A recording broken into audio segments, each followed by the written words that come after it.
This is Bob Oliphant from the Westford Historical Society and Museum, bringing you episode 47 of Season 4 of the Westford Wardsman podcast.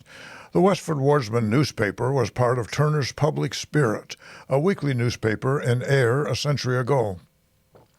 In this episode, we'll be reading the Wardsman for the week ending Saturday, November 25th, 1911, and I'll elaborate on what was happening in Westford that week. The week starts with the Westford Center section. From the Hamburg American Steamship Headquarters in New York come this week's word of cable dispatches from the SS Cleveland, making an around-the-world cruise of the safe arrival and departure from Suez and a voyage of 3,000 miles through the Red Sea, the Gulf of Aden, and the Arabian Sea to Bombay, India, with its 1 million inhabitants. The dispatches state all well on board and the trip proving delightful. This is of interest because it includes Mrs. Elizabeth Whitney and Mr. and Mrs. Walter Wright of Westford and Brookline. Miss Harriet Hodgman of Cambridge has been renewing her many Westford associations. The guest of Miss Emily Fletcher this week. Miss Hodgman was a guest of the Tadmont Club on Tuesday afternoon at Library Hall. Harriet Hodgman was the daughter of Reverend Edwin Ruthven Hodgman, who served as the pastor of the Union Congregational Church in Westford Center, and most notably was author of A History of the Town of Westford, Mass. From 1659 to 1883, which is the premier history of our town. And I might mention reprints with an expanded table of contents are available at the Westford Museum. George W. Haywood, with a long experience with attacks of illness, has not been well this week. Mrs. Abile J. Abbott is in quarantine at her home with an attack of diphtheria. At this writing, reports are favorable and the attack under good control. J. Henry Colburn has broken ground this past week for the erection of a house for a home for himself and family on the lot purchased by him between E.J. Whitney's and the townhouse. I think this is probably 57 Main Street, the house just to the left of the town hall as you face the town hall. Needham and Fletcher of Littleton will frame in the house, and Mr. Colburn will keep busy with the inside work during the winter. A pleasant home with all modern improvements is planned. Miss Edith A. Wright is acting as the church organist at the Congregational Church during Miss Lumbert's illness. Very favorable reports come from Miss Grace Lumbert at the Lowell General Hospital, where she underwent a serious operation on Thursday of last week. She's the organist. A pretty dancing party was held on last week, Friday evening, at the town hall in charge of the academy students. It was largely attended, and the Colonial Orchestra of Lowell furnished the music for dancing from 8 until 12 o'clock. During intermission, refreshments were served under the direction of Mrs. Arthur Blodgett. The matrons were Mrs. Lizzie G. Hamlin, Mrs. Homer M. Seavey, and Mrs. Frank Furbush, and the young ladies in charge, Mrs. Lena Clement, Catherine Cannell, and Alice Gilson. The Boy Scouts, under the direction of Dexter Coggeshall of the Academy, met last Saturday afternoon at the Academy Gymnasium for basketball. The next section is about the Westford Grange. At the regular meeting of the Grange on Thursday evening of last week, it fell to old standbys to furnish the entertainment at the lecturer's hour, namely singing by Edson Boynton, reading by Samuel L. Taylor, and a paper on, quote, everyday English, end quote, by Mrs. Leonard W. Wheeler. Applications for membership were read by the secretary. A coming event is a play in preparation under the direction of the overseer, Mrs. Clara Grieg, with plenty of fun and some good talent. The next meeting, December 8th, will be the election of officers for the year, and every member is urged to be present. Dr. Orion V. Wells was to have given his paper on epics on medical history recently, so well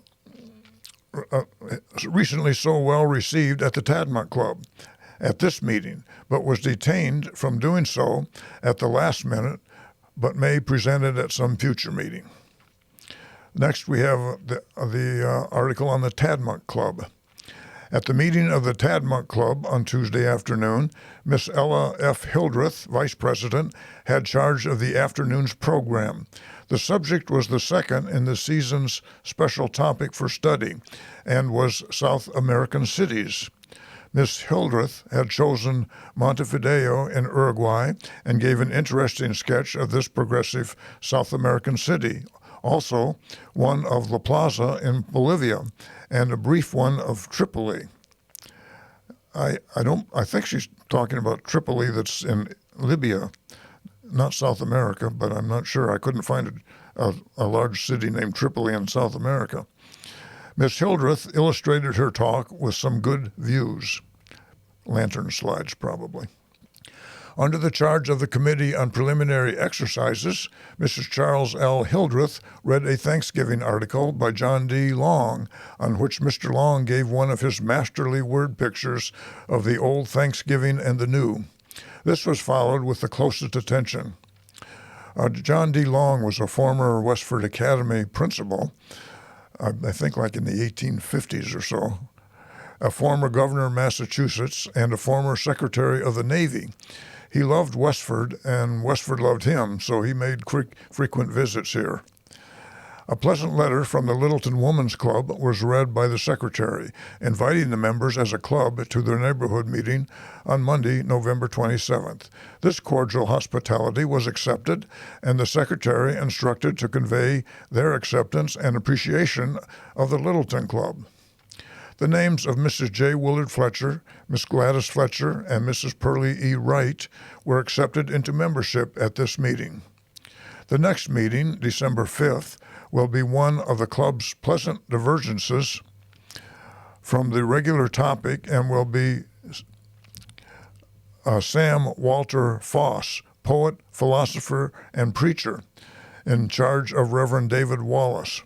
Foss was a native of New Hampshire who lived in Massachusetts. He was a librarian and poet and wrote a poem a day for the local newspapers for many years. The next section is the About Town section. Miss Belle Walker entertained Mrs. Seth Walker and two children several days last week. Reverend Seth Walker moved his family recently to Stoneham from Chelmsford.